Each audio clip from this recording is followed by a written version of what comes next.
Salam damai sejahtera bagi kita sekalian. Saya akan berbicara tentang satu tema.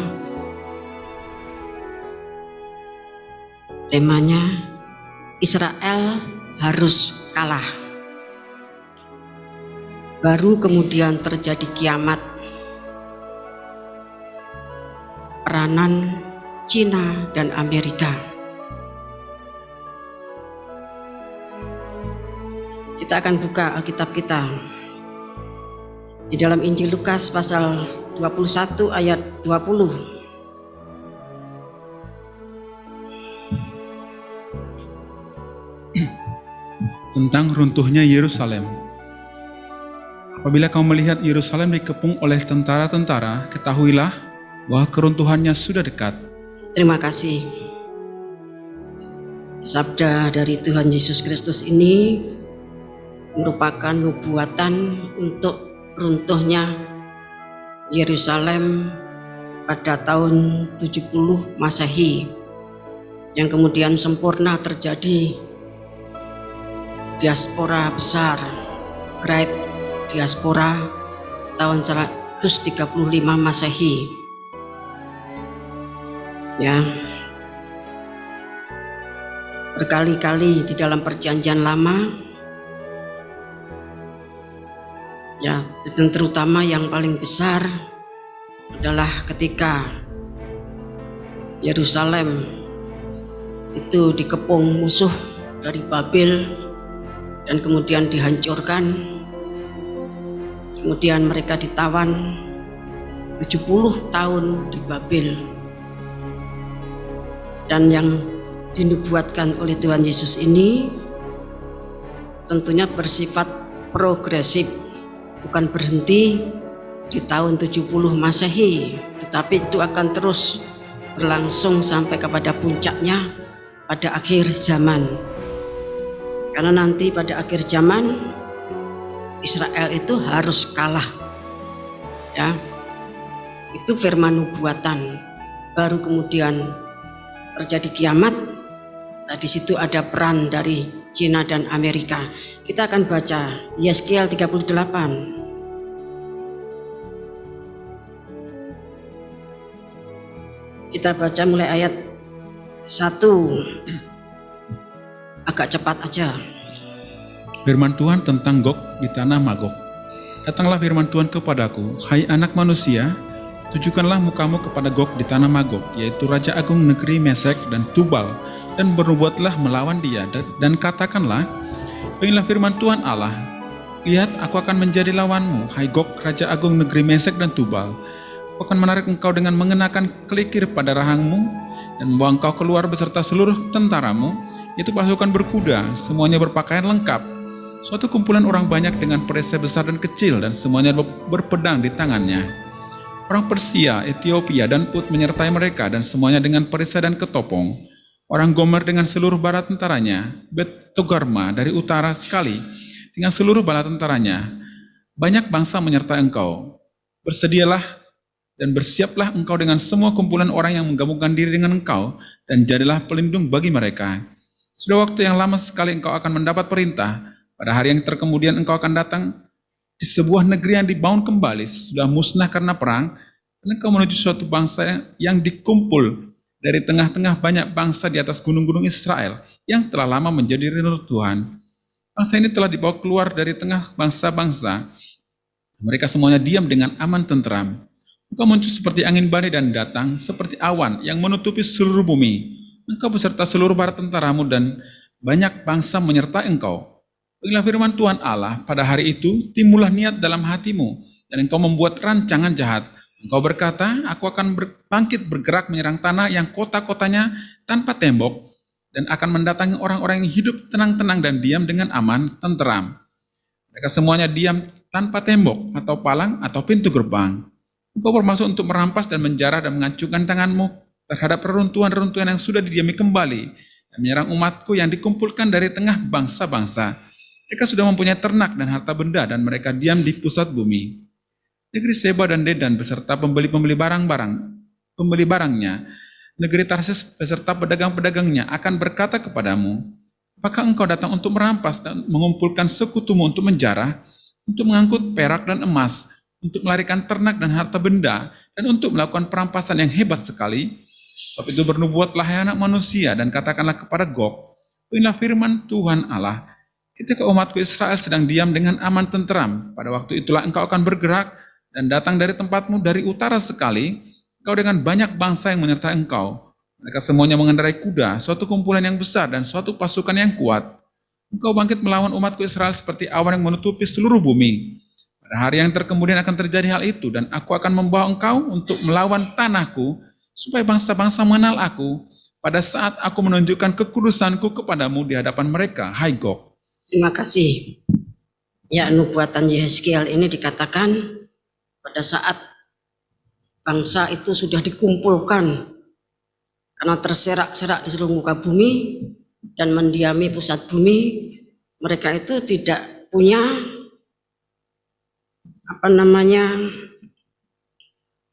tanpa tembok atau palang atau pintu gerbang.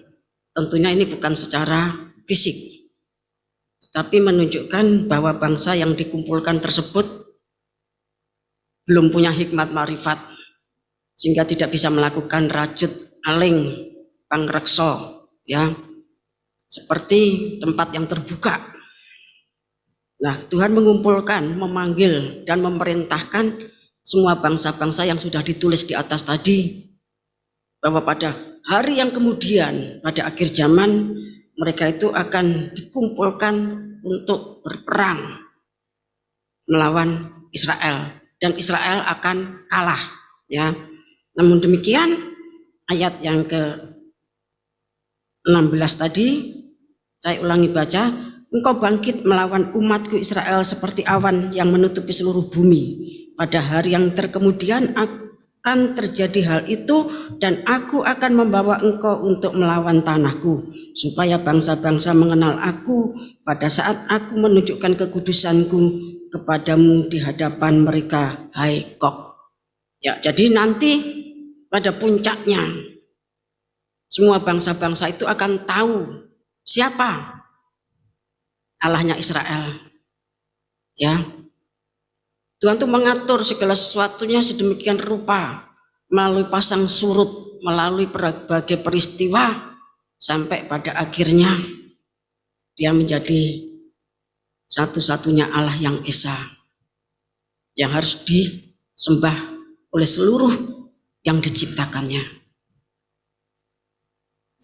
Kita sebelum nanti sampai kepada puncaknya bagaimana Israel itu kalah, kita akan membaca dulu kitab, maksud saya suratan Roma pasal 11.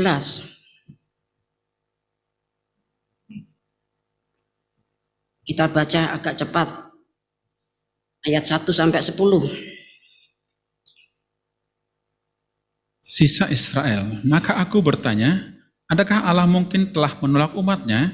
Sekali-kali tidak, karena aku sendiri pun orang Israel dari keturunan Abraham, dari suku Benyamin. Allah tidak menolak umatnya yang dipilihnya.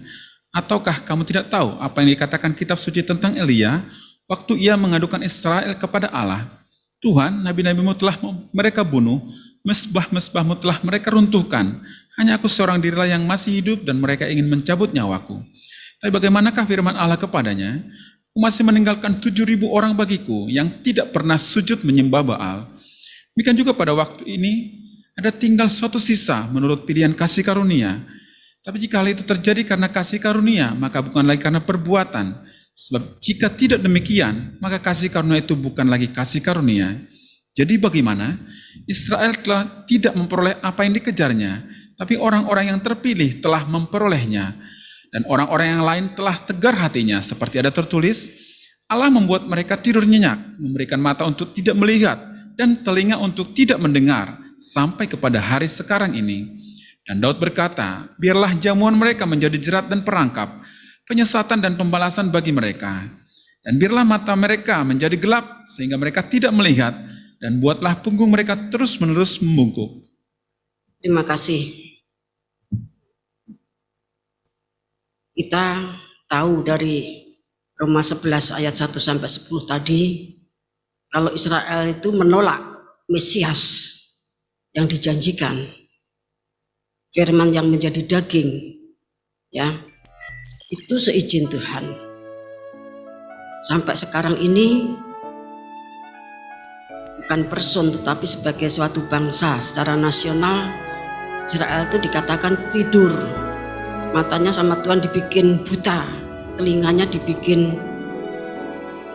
tuli sehingga tidak bisa mendengarkan. Ya, memang dibuat demikian hampir 2000 tahun. Lah selama Israel menolak keselamatan itu, ya, sama Tuhan diberikan kepada Goyim, bangsa-bangsa lain non Israel. Kalau kita membaca ayat-ayat di bawahnya, Israel sebagai zaitun asli dipotong, kemudian Goyim sebagai zaitun liar itu dicangkokkan. Namun demikian jangan sombong, kalau yang asli saja bisa dipatahkan, apalagi cuma cangkokan. Nah, oleh sebab itu biar kita tetap di dalam iman dan punya hati yang berkemurahan, ya, hati yang berkemurahan, karena demikian yang dikehendaki Tuhan. Kita akan baca ayat yang ke-11 sampai 15, tapi dibaca per ayat dulu, ya. Ayat yang ke-11. Israel tersandung, bangsa-bangsa lain selamat. Maka aku bertanya, adakah mereka tersandung dan harus jatuh? Sekali-kali tidak, tapi oleh pelanggaran mereka, keselamatan telah sampai kepada bangsa-bangsa lain supaya membuat mereka cemburu. Ya, penolakannya Israel itu menjadi kesempatan bangsa-bangsa lain menerima keselamatan di dalam Tuhan Yesus Kristus, Allah yang benar, hidup yang kekal.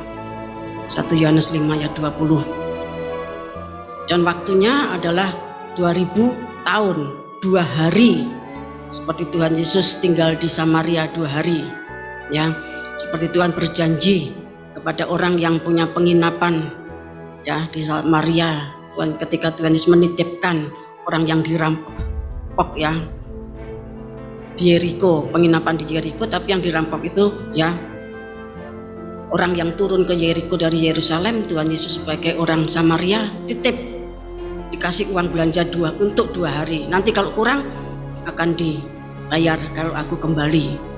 Nah, jadi ada waktu 2 hari, ada waktu 2000 tahun untuk Goyim ini masuk di dalam rencana keselamatan. Nanti kalau jumlahnya sudah genap, maka itu akan kembali kepada pemilik aslinya, ya, yaitu Israel. Dan Israel nanti akan bertobat, dan dari Israel nanti akan datang penebus yang akan menebus mereka. Kemudian ayat yang ke-12. Sebab jika pelanggaran mereka berarti kekayaan bagi dunia, dan kekurangan mereka kekayaan bagi bangsa-bangsa lain, terlebih-lebih lagi kesempurnaan mereka. Nah, jadi pelanggaran dan kekurangannya Israel itu menjadi kekayaan bagi dunia, menjadi kekayaan bagi bangsa-bangsa lain. Jadi kejahatannya, kekurangannya, pelanggarannya itu menjadi berkat, ya, menjadi berkat. Apalagi nanti kalau Israel sempurna, ya.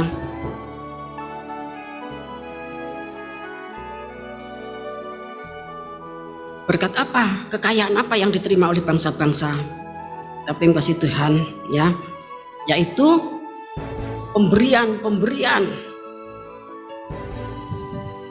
yang diberikan oleh Tuhan Yesus Kristus ketika dia menang dari peperangan di Bottomless Pit, ya, setelah mengalahkan maut, mengalahkan penguasa neraka, mulai dari pemerintah, penguasa, penghulu, dan roh-roh jahat yang jumlahnya sangat banyak di neraka, semuanya dikalahkan, ya, dan Tuhan membebaskan tawanan-tawanan dan memberikan pemberian-pemberian. Itu menjadi kekayaan untuk bangsa-bangsa lain yang menerima Tuhan Yesus Kristus. Kekayaan itu wujudnya adalah 9 jabatan, ya. Ada rasul, nabi, penginjil, gembala, guru Injil, pembuat mujizat dan penyembuh, para pemimpin atau penatua, para pelayan atau imam-imam yang berkata-kata dalam bahasa roh dan para penterjemah, ya. Kemudian 9 karunia Roh Kudus, ya, hikmat, makrifat, menyembuhkan, mujizat, bernubuat, ya. Kemudian membedakan roh, bahasa lidah, menerjemahkan. Ada 9 pekerjaan kasih, ada 9 jabatan, ada 9 karunia Roh Kudus. 9 pekerjaan kasih itu 1 Korintus pasal 13 itu perbuatan yang ajaib. Kalau orang itu bisa mengasihi dan kemudian tidak cemburu, tidak iri, ya, itu sesuatu yang ajaib. Dia mendapatkan anugerah dari Bapa, diberikan kasih, ya. Kalau orang itu bisa berkemurahan, itu perbuatan yang ajaib karena dia mendapatkan pemberian kasih dari Bapa. Kemudian kekayaan Kristus yang diberikan adalah berbagai macam hikmat, makrifat atau kesaktian yang dulu pernah dimiliki para nabi, para rasul, bahkan kesaktiannya Tuhan Yesus Kristus. Kita akan baca Efesus pasal 3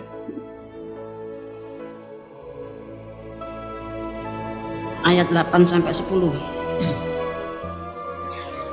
Kepadaku yang paling hina di antara segala orang kudus telah dianugerahkan kasih karunia ini untuk memberitakan kepada orang-orang bukan Yahudi kekayaan Kristus yang tidak terduga itu, dan untuk menyatakan apa isi tugas penyelenggaraan rahasia yang telah berabad-abad tersembunyi dalam Allah yang menciptakan segala sesuatu. Supaya sekarang oleh jemaat diberitahukan pelbagai ragam hikmat Allah kepada pemerintah-pemerintah dan penguasa-penguasa di surga. Terima kasih. Jadi kekayaan Kristus yang diberikan kepada bangsa-bangsa karena Israel menolak. Ya, tadi sudah saya katakan 9 pekerjaan kasih, 9 jabatan, 9 karunia Roh Kudus dan pelbagai ragam hikmat, makrifat, kesaktian yang dimiliki para nabi, para rasul, bahkan yang dimiliki Tuhan Yesus itu diberikan kepada goyim. Tujuannya apa? Untuk membangkitkan cemburu di dalam hati umat pilihan, yaitu orang Israel. Kita akan baca Yohanes 14 ayat 12.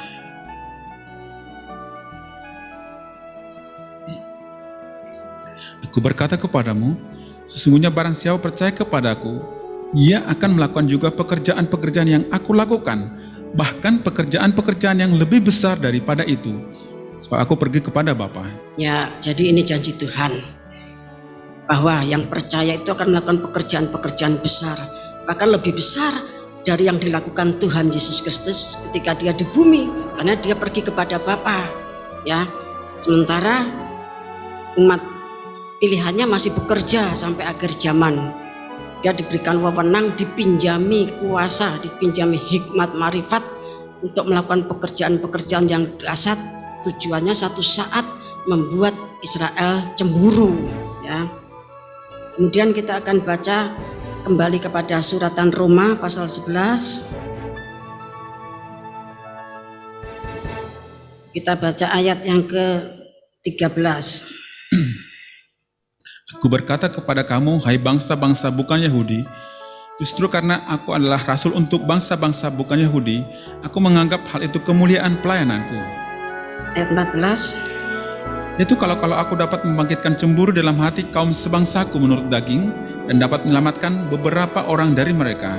Jadi panggilan untuk menyelamatkan bangsa Yahudi, untuk membangkitkan cemburunya bangsa Yahudi, bangsa Israel, itu suatu pelayanan yang mulia. Ya, karena Rasul Paulus itu rasul untuk bangsa-bangsa lain.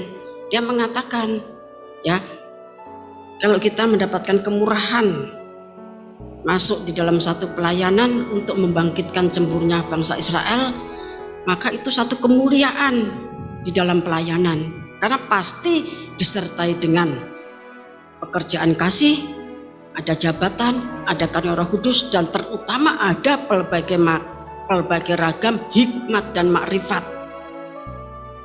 Ya, hikmat, makrifat, kesaktian yang dimiliki oleh para nabi, para rasul, bahkan Tuhan Yesus itu nanti akan dipinjamkan. Karena apa?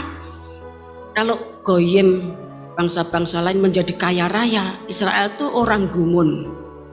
Ya, dia tidak heran, dia tidak cemburu, Tapi kalau bangsa-bangsa lain itu bisa melakukan apa yang dilakukan Musa, oh dia tuh sakit hati. Ya, dia tuh sakit hati kalau sudah membaca di dalam Injil betapa orang Israel itu kan membanggakan Musa yang memberikan roti mana. Ya, kalau Goyim itu dipinjami kuasa seperti yang dimiliki Nabi Elisa, ya, para nabi-nabi lainnya, seperti yang dimiliki para rasul, seperti yang dimiliki Tuhan Yesus. Israel, Yahudi itu nanti sakit hati. Itu tuh punyaku, aku tuh punya kitabnya, aku punya catatannya. Kok kamu bisa? Kamu menyuri ya? Mungkin begitu ya, Bapak Ibu ngasih Tuhan. Nah, sampai akhirnya dijelaskan panjang lebar. Jelaskan panjang lebar. Itu pergumulan Wahyu pasal 7 itu ya. Bapak Ibu kasih Tuhan. Mereka nanti akan sangat cemburu dengan hikmat marifat, dengan kesaktian yang dimiliki Goyim. Bapak Ibu kasih Tuhan. Kalau Musa menghukum Mesir dengan 10 tulah, tapi nanti Goyim, ya 7 guru itu akan menghukum dunia dengan 21 tulah. Mesabu, 7 meterai, 7 sangkakala, dan 7 bokor murka Allah. Itu yang membuat Israel nanti bertobat, cemburu, ya. Wahyu pasal 6 itu 7 meterai, ya. Yang ke-7 Wahyu pasal 8. Kemudian Wahyu pasal 8 dan 9 itu 7 sangkakala. Kemudian Wahyu pasal 16 itu 7 bokor murka Tuhan. 2 kali, ya. Jumlahnya 2 kali, ya, kedahsyatannya berlipat kali ganda dari yang diterima Musa. Bapak Ibu kasih Tuhan, ya. Kemudian kita akan membaca Roma pasal yang ke-11 ayat 15. Sebab jika penolakan mereka berarti perdamaian bagi dunia, dapatkah penerimaan mereka mempunyai arti lain daripada hidup dari antara orang mati? Ya, selama Israel Yahudi itu masih menolak Mesiasnya, dunia ini akan damai. Sebab jika penolakan mereka berarti perdamaian bagi dunia, jika Israel itu masih menolak Yesus yang disalibkan menjadi Tuhan dan Kristus, ya, Tuhan Yesus Kristus yang adalah firman Allah yang menjadi daging dan dia adalah Allah sendiri, apa yang kasih Tuhan, maka dunia ini relatif masih damai, sekalipun tidak mutlak, ya, relatif masih bisa damai, masih bisa diperdamaikan, masih bisa terjadi reconciling, ya, masih bisa terjadi perdamaian. Tetapi nanti pada saat Israel itu menerima apa yang seharusnya diterima, jika hal tersebut terjadi atas Israel berarti jumlah bangsa-bangsa lain sudah genap. Roma pasal 11 ayat 25 sampai 26. Berarti saatnya sisa Israel diselamatkan. Yang ketiga, akan terjadi hidup dari antara orang mati. Yang selanjutnya terjadi kiamat. Namun sebelumnya Israel harus kalah dulu di dalam perang Harmagedon, ya. Ayat 15, sebab jika penolakan mereka berarti perdamaian bagi dunia, dapatlah penerimaan mereka mempunyai arti lain. Kita akan baca apa yang harus diterima oleh Israel, ya. Kita akan membaca KPR 4 ayat 1 sampai 12. Petrus dan Yohanes di hadapan mahkamah agama. Ketika Petrus dan Yohanes sedang berbicara kepada orang banyak, mereka tiba-tiba datangi imam-imam dan kepala pengawal bait Allah serta orang-orang Saduki. Orang-orang itu sangat marah karena mereka mengajar orang banyak dan memberitahukan bahwa dalam Yesus ada kebangkitan dari antara orang mati. Mereka ditangkap dan diserahkan ke dalam tahanan sampai keesokan harinya karena hari telah malam. Tapi di antara orang yang mendengar ajaran itu banyak yang menjadi percaya, sehingga jumlah mereka menjadi kira-kira 5.000 orang laki-laki. Pada keesokan harinya pemimpin-pemimpin Yahudi serta tua-tua dan ahli-ahli Taurat mengadakan sidang di Yerusalem dengan imam besar Hanas dan Kayafas, Yohanes dan Alexander, dan semua orang lain yang termasuk keturunan imam besar. Lalu Petrus dan Yohanes dihadapkan kepada sidang itu dan mulai diperiksa dengan pertanyaan ini, dengan kuasa manakah atau dalam nama siapakah kamu bertindak demikian itu? Maka jawab Petrus penuh dengan Roh Kudus, hai pemimpin umat dan tua-tua, jika kami sekarang harus diperiksa karena suatu kebajikan kepada seorang sakit dan harus menerangkan dengan kuasa manakah orang itu disembuhkan, maka ketahuilah oleh kamu sekalian dan oleh seluruh umat Israel bahwa dalam nama Yesus Kristus orang Nazaret yang telah kamu salibkan, tapi yang telah dibangkitkan Allah dari antara orang mati, bahwa oleh karena Yesus itulah orang ini berdiri dengan sehat sekarang di depan kamu. Yesus adalah batu yang dibuang oleh tukang-tukang bangunan, yaitu kamu sendiri, namun ia telah menjadi batu penjuru. Dan keselamatan tidak ada dalam siapapun juga, selain di dalam Dia.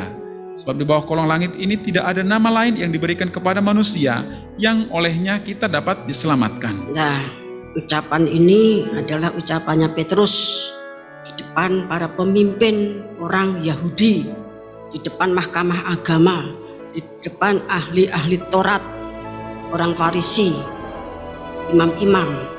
Semua Israel itu harus tahu bahwa keselamatan itu tidak ada di dalam nama siapapun, di bawah kolong langit, di atas muka bumi ini tidak ada nama yang di dalamnya manusia bisa diselamatkan. Siapa manusia yang bisa masuk ke neraka, berperang melawan rajanya neraka Lucifer, melawan Hades, melawan Thanatos dengan seluruh bawahannya, melawan roh-roh jahat, iblis-iblis kecil di dalam neraka. Siapa yang berani masuk ke sana dan berperang dan menang kalau bukan Tuhan Yesus Kristus? Karena Tuhan Yesus Kristus itu sekalipun dia manusia, dia adalah Allah.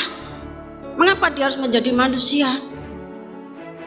Itu sudah direncanakan sejak zaman purba, sejak Lucifer jatuh menjadi Satan atau iblis. Apa yang kasih Tuhan? Karena Allah menjadi manusia itu perlu merendahkan diri serendah-rendahnya. Ya, perlu merendahkan diri serendah-rendahnya dan taat sampai mati. Dan ketika dia menjadi manusia tidak ada kesetaraannya sebagai Allah itu yang dipertahankan. Dia menjadi manusia dalam posisi yang paling hina, karena dia mengasihi manusia-manusia yang hina. Dan dia mati, dia berperang melawan rajanya, penguasanya, penghulunya, ya, sampai semua yang punya hierarki neraka itu, dan menang. Nah, sebab itu tidak ada di dalam nama siapapun yang di dalamnya kamu orang Israel, kamu bisa selamat kecuali di dalam nama Tuhan Yesus Kristus yang sudah kamu gantung di atas kayu salib. Nah, sekarang ini mereka masih menolak. Tetapi nanti pada akhir zaman, sesuai dengan nubuatan Alkitab, Israel itu akan menerima ketika waktunya sudah habis untuk goyim. Ketika jumlah goyim yang diselamatkan sudah genap, keselamatan itu kembali kepada orang Israel. Bapak Ibu kasih Tuhan, kita akan memahami arti kiamat dari KBBI, ya. Kiamat itu artinya hari kebangkitan sesudah mati. Orang yang telah meninggal dihidupkan kembali untuk diadili perbuatannya. Yang kedua, hari kiamat itu hari akhir zaman. Dunia seisinya rusak, binasa dan lenyap. Kiamat kubra itu kiamat besar ketika dunia fana ini hancur. Kiamat sugra itu kiamat kecil, kematian bagi tiap-tiap orang, mulai dari mati zaman dulu, mati terus sampai mati pada hari yang terakhir. Itu namanya kiamat kecil, kiamatnya pribadi per pribadi. Nah, Bapak yang kasih Tuhan, pada saat nanti Israel sudah menerima Mesias Tuhan Yesus Kristus, dunia itu sudah tidak bisa direkonsiling lagi dengan upaya apapun. dengan jalan apapun, dengan cara apapun, dengan utusan-utusan, duta-duta ya dari tiap negara manapun, itu tidak bisa diperdamaikan lagi. Bapak yang kasih Tuhan. Dan Israel harus kalah. Karena telah dinubuatkan demikian. Setelah Israel kalah, barulah terjadi kiamat. Kita akan baca Keluaran pasal 15 ayat 3. Tuhan itu pahlawan perang, Tuhan itulah namanya. Ya, Tuhan itu pahlawan perang, Tuhan itulah namanya. Kalau dalam terjemahan lama, bahwa Tuhanlah panglima perang, Yehuwah itulah namanya. Kalau dalam bahasa Jawa, Yehuwah iku prawira ing paperangan, Yehuwah kang sinambat asmane. Jadi bahwa Tuhanlah panglima perang, Yehuwah itulah namanya. Tuhan itu selalu memimpin peperangannya orang Israel. Kalau Tuhan menghendaki Israel menang, Israel akan menang. Ketika Israel melawan, diserang orang Midian atau orang Amalek, ya, sehingga setiap kali Musa bisa mengangkatkan tangannya menang, tapi kalau tangannya Musa melorot kalah. Akhirnya Yosua tahu, wah disuruhnya ya tua-tua Israel untuk menopang, sehingga ditopang terus dan menang. Tapi kalau Israel itu kurang ajar, Tuhan justru mendatangkan musuh-musuh di sekitarnya untuk menghancurkan Israel, dan puncaknya itu terjadi atas kerajaan utara 10 suku ya. Karena di sana terjadi penyembahan berhala yang dahsyat. Bait Tuhan itu di pinggir-pinggirnya itu ya, dekat temboknya itu ada rumah-rumah pelacuran bakti ya, tempat orang menyembah berhala. Ada pelacur bakti perempuan, ada sodomite. Sodomite itu pelacur laki-laki yang melayani penyembahan berhala, sangat dahsyat pada zamannya Ahab dan Isabel.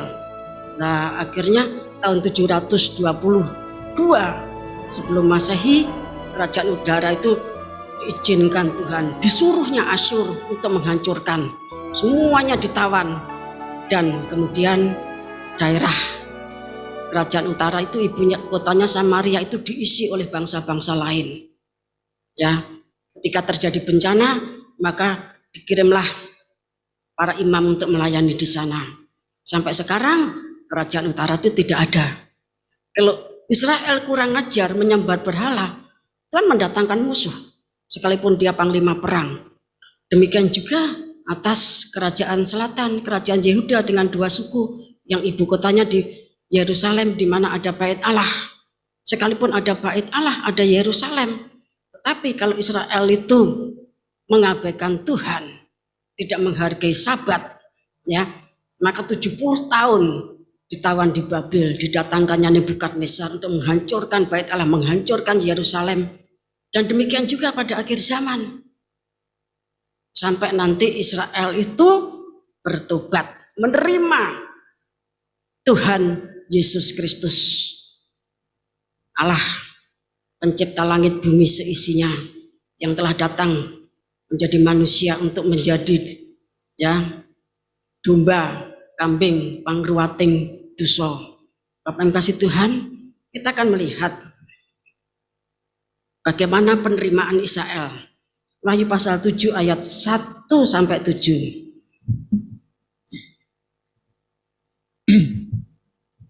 Orang-orang yang dimeteraikan dari bangsa Israel. Kemudian daripada itu aku melihat 4 malaikat berdiri pada keempat penjuru bumi. Dan mereka menahan keempat angin bumi supaya jangan ada angin bertiup di darat atau di laut atau di pohon-pohon. Aku melihat seorang malaikat lain muncul dari tempat matahari terbit. Ia membawa meterai Allah yang hidup, dan ia berseru dengan suara nyaring kepada keempat malaikat yang ditugaskan untuk merusakkan bumi dan laut, katanya, janganlah merusakkan bumi atau laut atau pohon-pohon sebelum kami meteraikan hamba-hamba Allah kami pada dahi mereka.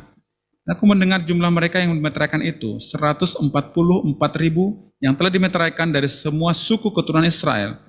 Dari suku Yehuda 12.000 yang dimeteraikan, dari suku Ruben 12.000, dari suku Gad 12.000, dari suku Aser 12.000, dari suku Naftali 12.000, dari suku Manase 12.000, dari suku Simeon 12.000, dari suku Lewi 12.000, dari suku Isakar 12.000, dari suku Zebulon 12.000, dari suku Yusuf 12.000, dan dari suku Benjamin 12.000. Terima kasih. Tadi kita melihat ayat 2. Malaikat lain muncul dari tempat matahari terbit. Ya, ini Satria Piningit atau malaikat Garuda dari Indonesia yang dipinjami meterai Allah yang hidup dengan disertai 4 guru dari Indonesia melakukan pemeteraian atas Israel 12 suku, masing-masing 12.000. Saat itu angin bumi yang bertiup di darat, laut, dan pohon sudah saatnya untuk ditahan sehingga terjadi kerusakan di bumi dan di laut. Berarti pemeteraian ini hari-hari terakhir. Bumi sudah harus dihancurkan, anginnya ditahan. Angin di darat, di laut, di pohon. Bapak yang kasih Tuhan, kalau tidak ada angin, sudah bisa bayangkan akan terjadi kerusakan di bumi, dan semua yang ada di atas bumi terjadi kerusakan di laut, dan semua yang ada di dalam laut. Pada saat itu, dengan satu pergumulan yang berat dari malaikat Garuda Satria Piningit dari Indonesia beserta 4 guru berhasil dilakukan pemeteraian. Menurut Efesus pasal 1 ya ayat 13-14, orang yang dimeterai Roh Kudus itu adalah orang yang percaya. Mari dibaca Efesus pasal 1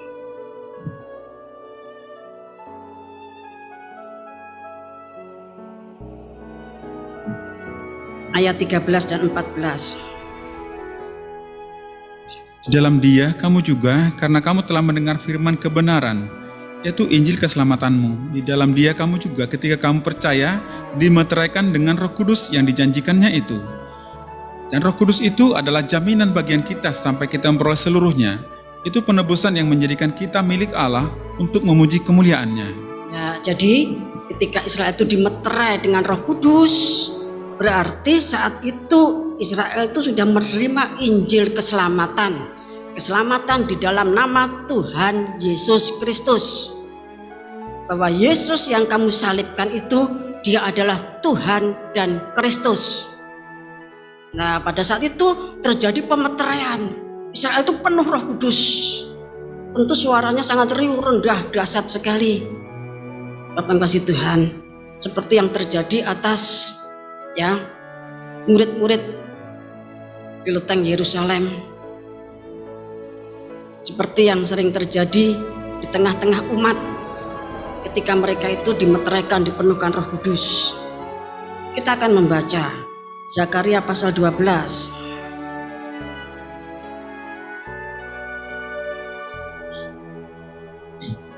ayat 10-14. Keratapan atas dia yang tertikam. Aku akan mencurahkan roh pengasihan dan roh permohonan atas keluarga Daud dan atas penduduk Yerusalem. Dan mereka akan memandang kepada dia yang telah mereka tikam dan akan meratapi dia seperti orang meratapi anak tunggal dan akan menangisi dia dengan pedih seperti orang menangisi anak sulung. Pada waktu itu ratapan di Yerusalem akan sama besarnya dengan ratapan atas Hadad Rimon di lembah Megido. Negeri itu akan meratap setiap kaum keluarga tersendiri, kaum keluarga keturunan Daud tersendiri dan istri mereka tersendiri, kaum keluarga keturunan Natan tersendiri dan istri mereka tersendiri, kaum keluarga keturunan Lewi tersendiri dan istri mereka tersendiri, kaum keluarga Simei tersendiri dan istri mereka tersendiri, juga segala kaum keluarga yang masih tinggal, setiap kaum keluarga tersendiri dan istri mereka tersendiri. Ya, ketika terjadi pemeteraian, Roh Kudus dicurahkan, Bapak Ibu kasih Tuhan, maka Israel itu akan meratap, menangis, menyesali, ya. Dan saat itu Tuhan mencurahkan roh pengasihan dan roh permohonan. Jadi kalau Roh Kudus itu tidak dicurahkan, orang itu tidak akan bisa seperti Zakaria pasal 12 ayat 10-14 ini. Tanpa Roh Kudus manusia tidak bisa seperti itu. Ya. Tuhan mencurahkan roh pengasihan, artinya ada rasa belas kasihan, ada satu roh untuk berdoa, memohon, itu anugerah, sehingga masing-masing keluarga akan memandang kepada Dia yang telah mereka tikam di kayu salib.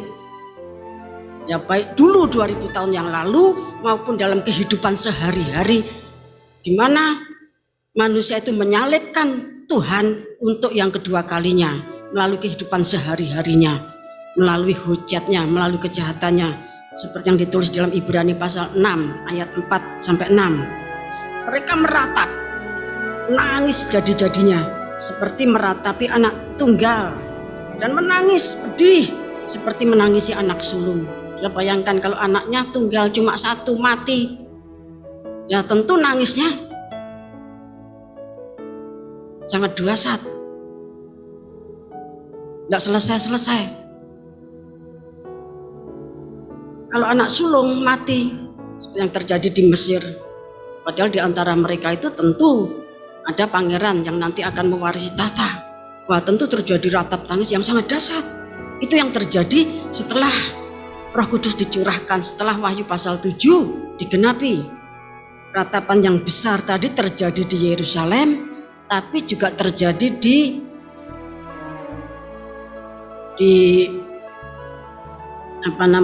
Lembah Megido. Ya, ayat yang ke-11.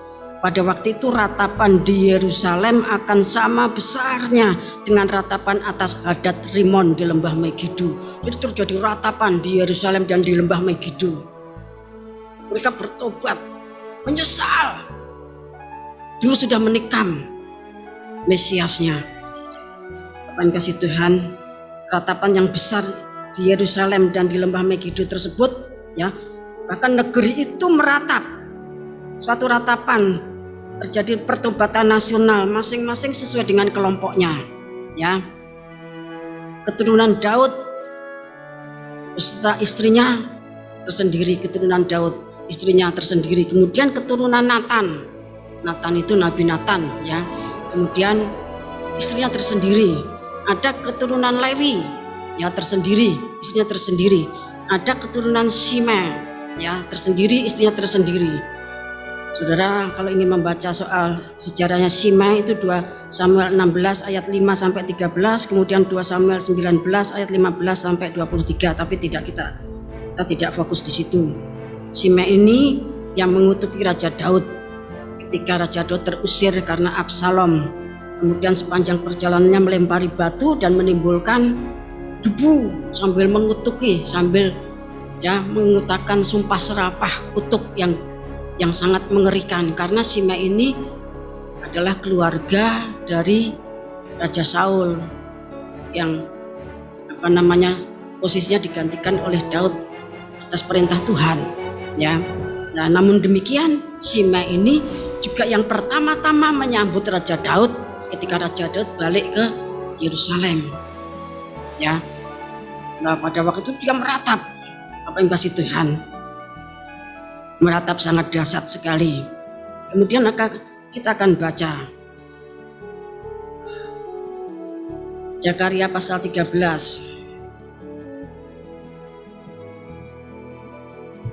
ayat 1 sampai 6. Penyingkiran berhala dan nabi palsu. Pada waktu itu akan terbuka suatu sumber bagi keluarga Daud dan bagi penduduk Yerusalem untuk membasuh dosa dan kecemaran. Pada waktu itu demikianlah firman Tuhan Allah semesta alam, aku akan melenyapkan nama-nama berhala dan negeri itu, sehingga orang tidak menyebutnya lagi. Juga para nabi dan roh najis akan kusingkirkan dari negeri itu. Apabila seseorang masih tampil sebagai nabi, maka ayahnya dan ibunya yang telah memperanakan dia akan berkata kepadanya, janganlah engkau hidup lagi, sebab yang kau katakan demi nama Tuhan itu adalah dusta.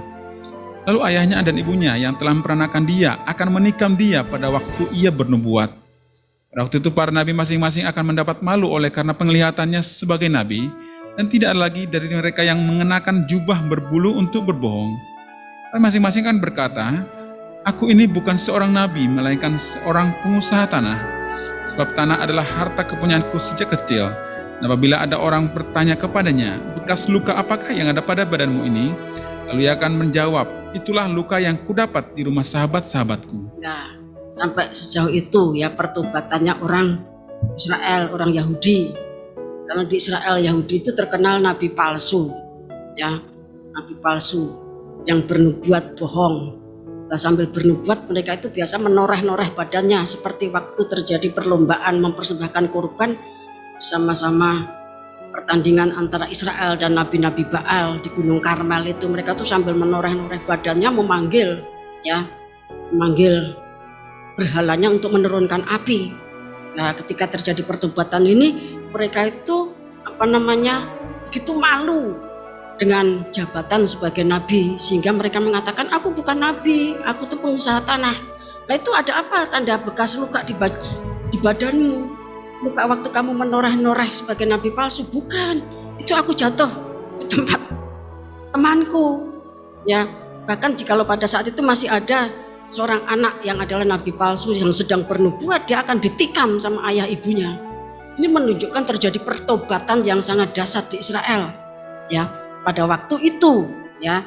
Terus kemudian ayat 7 sampai 9. Pedang menimpa umat baru. Hai pedang, bangkitlah terhadap gembalaku, terhadap orang yang paling karib kepadaku. Demikianlah firman Tuhan semesta alam. Bunuhlah gembala sehingga domba-domba tercerai-berai. Aku akan mengenakan tanganku terhadap yang lemah. Ya, ayat 7 ini berbicara tentang pengorbanan Tuhan Yesus Kristus. Itu digenapi dalam Matius pasal 26 ayat 31. Ketika Tuhan Yesus itu ditangkap, ya, maka domba itu tercerai-berai. Nah, ini bicara tentang nubuat, ini berbicara tentang pengorbanan Tuhan. Oleh karena pengorbanan Tuhan, ya, itu dibukakan rahasia penyelamatan di dalam salib, itu dibukakan kepada orang kecil. Kalau kita membaca Matius pasal 11 ayat 25, ya, Tuhan bersyukur karena rahasia yang besar ini tidak dibukakan kepada orang-orang besar, orang-orang berkhidmat, orang-orang dunia yang dahsyat, tetapi Tuhan berkenan memberikan kepada orang-orang kecil, ya, orang-orang kecil sebangsa, ya, seperti Petrus dan teman-temannya itu orang kecil, nelayan yang tidak berpendidikan, sehingga pada saat mereka melakukan perkara yang dahsyat itu membuat Yerusalem Bait Allah itu geger, ya. Nah, pengorbanan Tuhan ini, Bapak yang kasih Tuhan, ketika itu diterima, maka terjadi penyelamatan atas Israel. Namun demikian, kita akan baca ayat yang ke-8. Maka di seluruh negeri demikianlah firman Tuhan, 2/3 daripadanya akan dilenyapkan, mati binasa, tetapi 1/3 daripadanya akan tinggal hidup. Terus, aku akan menaruh yang 1/3 itu dalam api dan akan memurnikan mereka seperti orang memurnikan perak. Aku akan menguji mereka seperti orang menguji emas. Mereka akan memanggil namaku dan aku akan menjawab mereka. Aku akan berkata, mereka adalah umatku, dan mereka akan menjawab, Tuhan adalah Allahku. Nah, mereka akan memanggil namaku, ya, namanya ku huruf besar itu siapa? Tuhan Yesus Kristus, ya. Yesus itu namanya Tuhan. Ketika dia datang sebagai manusia, dia punya namanya Yesus. Nah, dia itu adalah Tuhan, dia itulah Mesias Kristus yang diurapi. Pada waktu itu nanti ketika pengorbanan Tuhan itu sudah dibukakan dan Israel memahami, Tuhan sudah menetapkan 2/3 nanti akan binasa, mati binasa, 1/3 akan diselamatkan. Tapi mereka masih harus diuji, seperti emas diuji dengan api, diuji, dimurnikan. Bapak yang kasih Tuhan, yang 1/3 itu masih dimurnikan, masih diuji, sampai mereka itu nanti memanggil nama dari Sang Pencipta, yaitu Tuhan Yesus Kristus. Ya, kita akan membaca Yesaya pasal 29.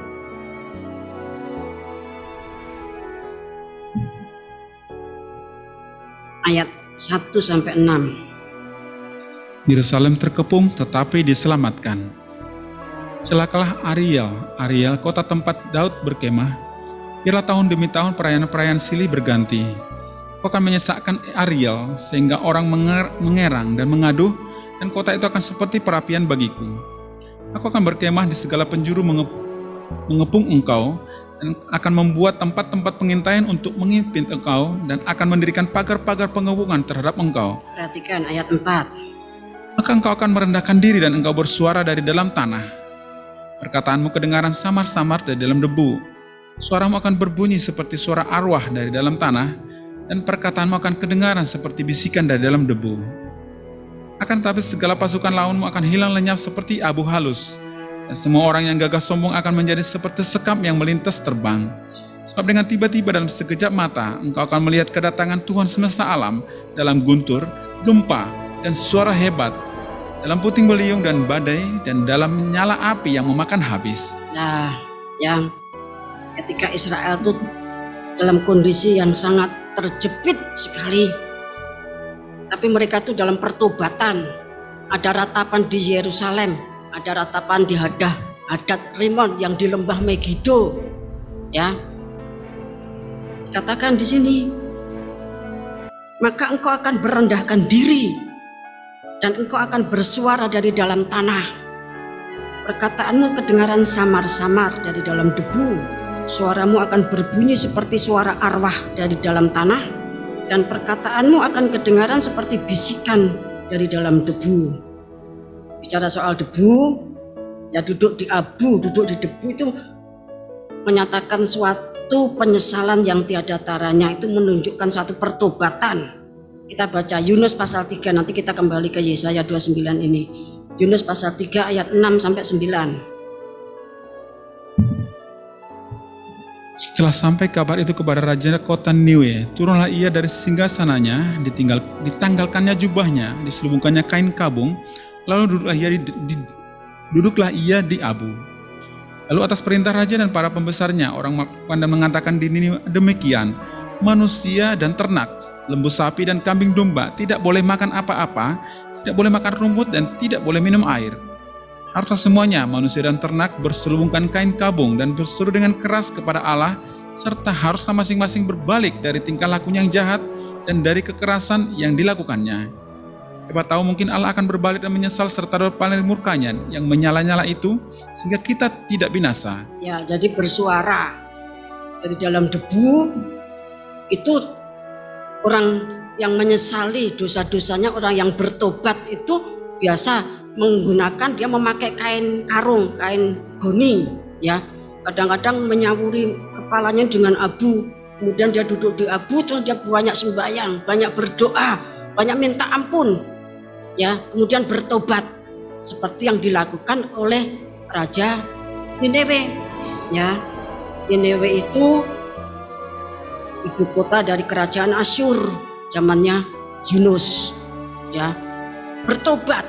Namun sekian ratus tahun kemudian Asyur itu yang menghancurkan kerajaan utara. Tentu rajanya sudah beda dan Yunus sudah meninggal dunia. Kita kembali kepada Yesaya 29 tadi.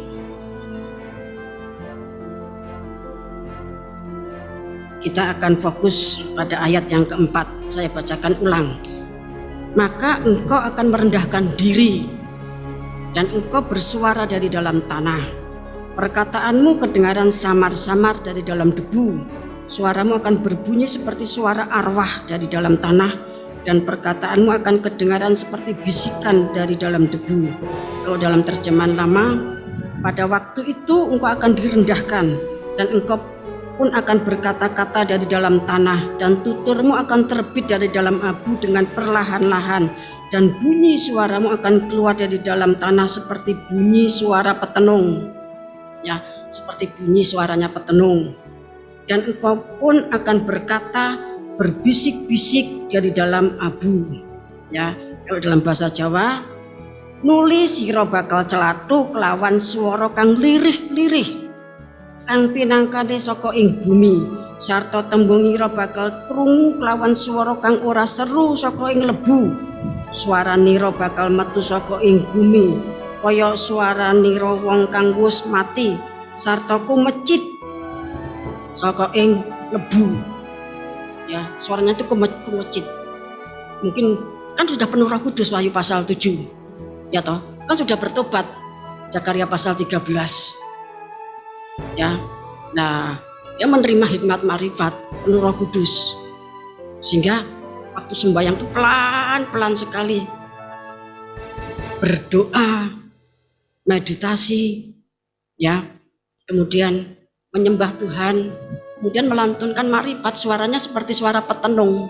Petenung itu kan orang yang membaca mantra, ya. Nah, kalau dalam bahasa Jawa dia cuma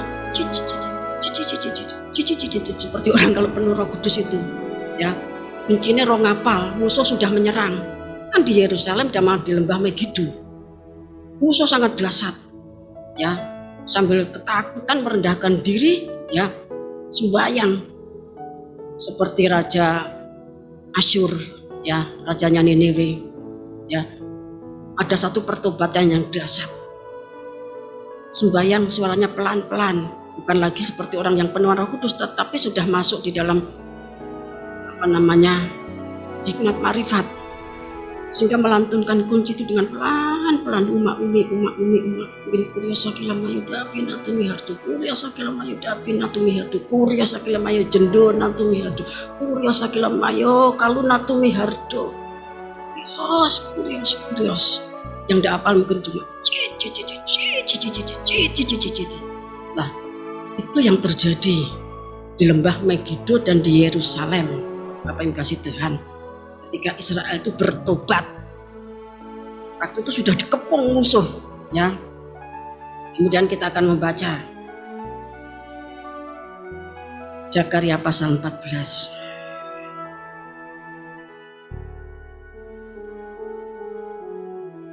Kita baca ayat 1 sampai 2 dulu. Kemenangan terakhir, Tuhan menjadi raja di Yerusalem. Sesungguhnya akan datang hari yang ditetapkan Tuhan, maka jarahan yang dirampas daripadamu akan dibagi-bagi di tengah-tengahmu. Kau akan mengumpulkan segala bangsa untuk memerangi Yerusalem. Kota itu akan direbut, rumah-rumah akan dirampoki, dan perempuan-perempuan akan ditiduri. Setengah dari penduduk kota itu harus pergi ke dalam pembuangan, tetapi selebihnya dari bangsa itu tidak akan dilenyapkan dari kota itu. Nah, Yerusalem direbut, rumahnya dirampoki, perempuan-perempuannya ditiduri, anak-anaknya dibanting, ya, dibunuh 2/3. Tadi dikatakan dalam Zakaria pasal yang ke-12, 2/3-nya nanti mati, 1/3-nya diselamatkan. Tapi masih Tuhan kalah. Yang 1/3 tadi adalah orang yang diurapi Roh Kudus, yang sudah dimeterai, yang merendahkan diri, yang kemudian bermakrifat dengan makrifat dasar, ya, dengan suara yang sangat pelan-pelan. Takut didengar musuh, ya, posisinya apa yang kasih Tuhan. Tapi bangsa itu tidak akan dilenyapkan dari kota itu selebihnya. Selebihnya itu seberapa? Ya sisanya itu seberapa? 1/3. Ya, di sini Israel kalah oleh bangsa-bangsa yang mengepung dan kemudian mengalahkan. Lukas pasal 21 ayat 21 tadi. Lukas 21 ayat 20 tadi. Kemudian kita baca ayat 3 dan 4. Kemudian Tuhan akan maju berperang melawan bangsa-bangsa itu seperti ia berperang pada hari pertempuran. Pada waktu itu kakinya akan berjejak di Bukit Zaitun yang terletak di depan Yerusalem di sebelah timur. Bukit Zaitun itu akan terbelah 2 dari timur ke barat, sehingga terjadi suatu lembah yang sangat besar. Setengah dari bukit itu akan bergeser ke utara dan setengah lagi ke selatan. Nah, ketika Israel itu kalah, sudah merendahkan diri, ternyata sudah angkat tangan. Ya, aku bertobat Tuhan, aku minta ampun Tuhan. Aku percaya bahwa dulu yang kami disalibkan oleh nenek moyang kami itu adalah Mesias yang harusnya kami sembah. Nah, pada waktu itu Tuhan itu datang, kakinya berjejak di atas Bukit Zaitun, seperti saat ketika dia naik dari Bukit Zaitun. Kisah Para Rasul pasal 1 mengatakan demikian. Kemudian ada ketika Tuhan Yesus sudah naik dari Bukit Zaitun, muridnya masih melongo melihat ke atas. Datang malaikat, tepuk mereka. ada apa kamu? Bahwa dia yang naik, dia nanti akan turun seperti ketika dia naik. Turunnya nanti di Bukit Zaitun, dan Bukit Zaitun itu terletak di depan Yerusalem di sebelah timur, terbelah menjadi dua. Dan pada waktu itu terjadi gempa bumi yang sangat dahsyat. Dibaca terus ya, ayat yang ke-5. Maka tertutuplah lembah gunung-gunungku, sebab lembah gunung itu akan menyentuh sisinya, dan kamu akan melarikan diri seperti kamu pernah melarikan diri oleh karena gempa bumi pada zaman Uzia Raja Yehuda. Lalu Tuhan Allahku akan datang, dan semua orang kudus bersama-sama Dia. Nah, jadi peperangan Harmagedon itu diakhiri dengan kedatangan Tuhan Yesus Kristus atau kiamat.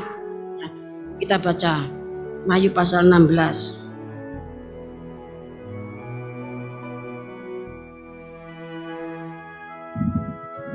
Ayat 12 sampai 21.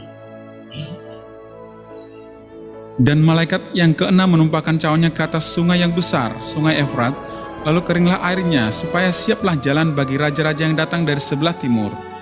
Dan aku melihat dari mulut naga dan dari mulut binatang dan dari mulut nabi palsu itu keluar 3 roh najis yang menyerupai katak.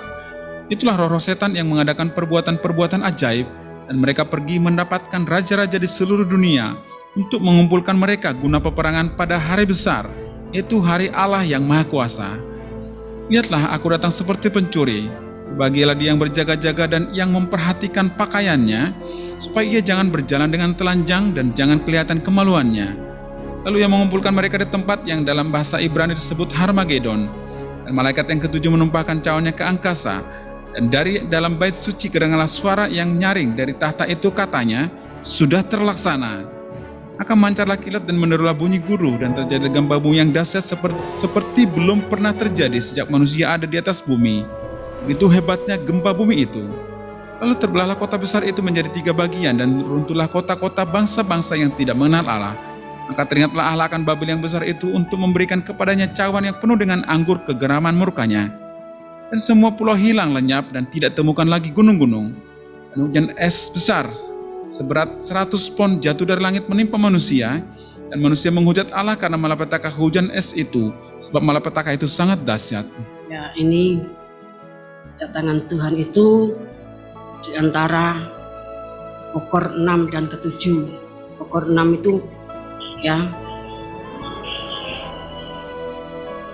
ketika buruh dari Cina ya, dari Sinim itu mencurahkan bokornya, maka terjadi di mana iblis itu bekerja, roh-roh jahat itu bekerja, mendatangi raja-raja di bumi. Mereka itu diprovokasi untuk bersama-sama berkumpul di Harmagedon untuk berperang pada ya, memerangi Allah.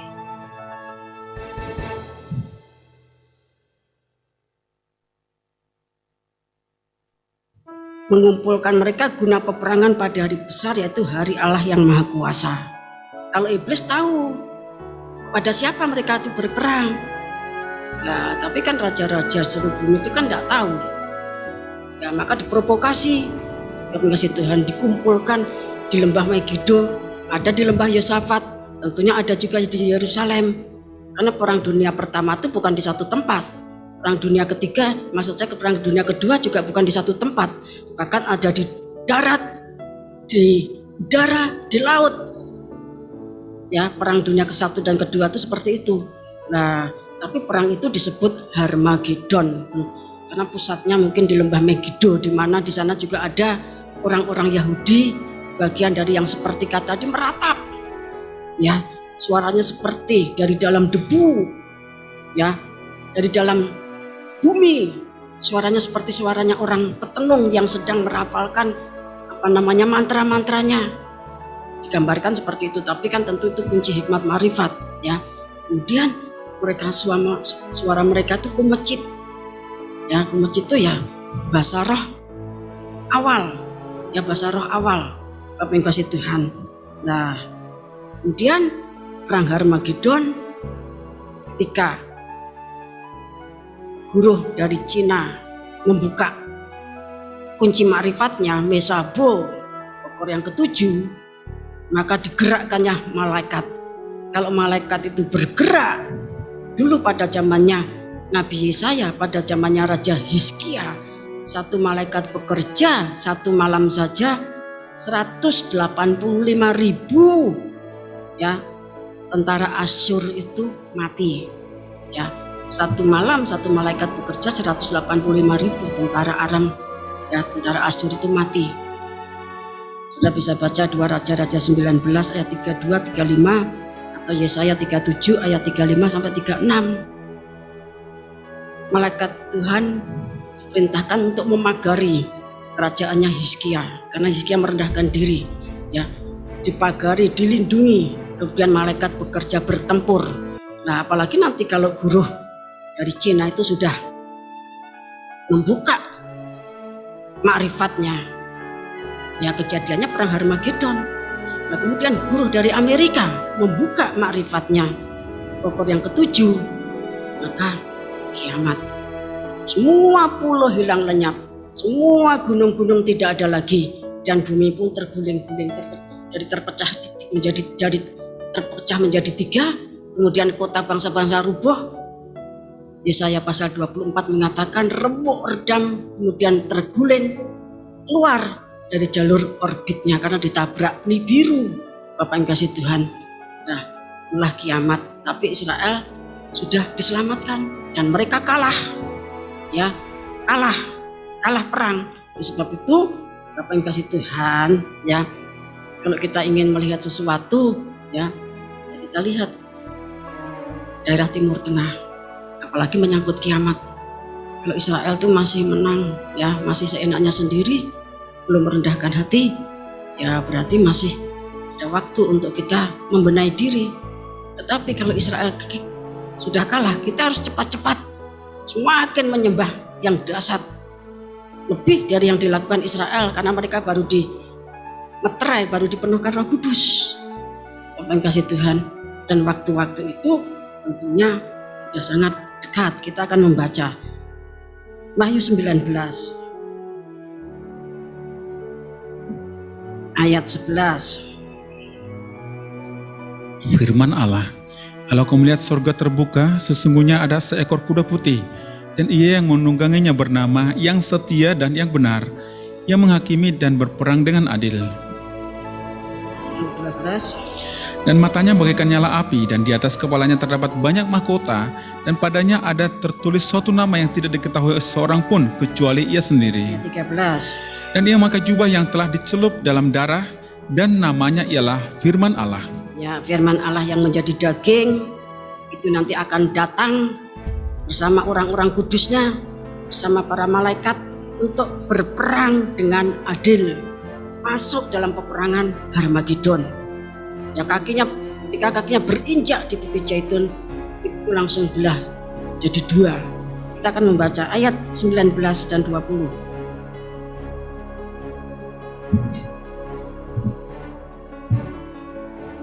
Dan aku melihat binatang itu dan raja-raja di bumi serta tentara-tentara mereka telah berkumpul untuk melakukan peperangan melawan penunggang kuda itu dan tentaranya. Maka tertangkaplah binatang itu dan bersama-sama dengan dia nabi palsu yang telah mengadakan tanda-tanda di depan matanya, dan dengan demikian ia menyesatkan mereka yang telah menerima tanda dari binatang itu dan yang telah menyembah patungnya. Keduanya dilemparkan hidup-hidup ke dalam lautan api yang menyala-nyala oleh belerang. Nah, di dalam perang Harmagedon itu antikris dan nabi palsu ditangkap hidup-hidup, dimasukkan neraka. Ya, ditangkap langsung dimasukkan neraka. Bagaimana caranya? Kuasa Tuhan itu tidak kurang untuk melakukan perkara tersebut. Bapak yang kasih Tuhan, kalau perang dunia pertama itu terjadi di udara, di darat dan di laut, senjatanya ada kawat berduri, ada ranjau, ada senapan, ada artileri, kemudian ada ya pengembus api, flamethrower, ya. Kemudian ada balon udara yang terkenal namanya Zeppelin, ada gas air mata. Itu perang dunia pertama, sudah canggih. Perang dunia kedua lebih canggih lagi, ada bom atom yang menghancurkan Hiroshima Nagasaki. Perang dunia ketiga, perang Harmagedon itu nanti perang nuklir. Kasih Tuhan, perang nuklir yang saling menghancurkan, saling membunuh. Ya, oleh sebab itu, Bapak Ibu kasih Tuhan, kalau kita semakin memperdalam keimanan kita, ditambah dengan harap, ditambah lagi dengan kasih, dan kita setiap saat menyembah Tuhan seperti yang dilakukan oleh orang Israel dalam sunyi senyap, jadi dalam debu, suaranya lirih-lirih seperti suara arwah, seperti suara orang petenung yang sedang membaca mantranya, suara kemercit. Kami kasih Tuhan, itu kita lakukan supaya kita juga diselamatkan dari kiamat besar yang sangat dahsyat yang membuat bumi terlempar dari orbitnya. Dan kita berseru, barang siapa berseru nama Tuhan, dia akan diselamatkan. Apapun terjadi, pokok kita berseru nama Tuhan. Tuhan itu bukan nama, Tuhan itu predikat, seperti layaknya, oh manusia ini, manusia itu bukan nama, manusia itu predikat, ya, merupakan satu sosok. Lah demikian juga Tuhan itu bukan nama, Tuhan itu punya nama. Namanya siapa? Namanya Yesus. Sehingga Tuhan Yesus Kristus. Kalau kita berseru, Purya Sakilamayo, Tuhan Yesus Kristus tolonglah, maka apapun yang terjadi dalam hidup kita, sekalipun ya di sisi kiri ada 1000 mayat, di sini ada 10.000 berlaksa-laksa, bahkan artinya terjadi satu kiamat yang dahsyat. Barang siapa berseru nama Tuhan Yesus Kristus, dia akan diselamatkan. Itu janji Tuhan. Demikian, semoga saudara mendapatkan berkat. Kita akan pujikan satu pujian, Peganglah Tanganku Roh Kudus.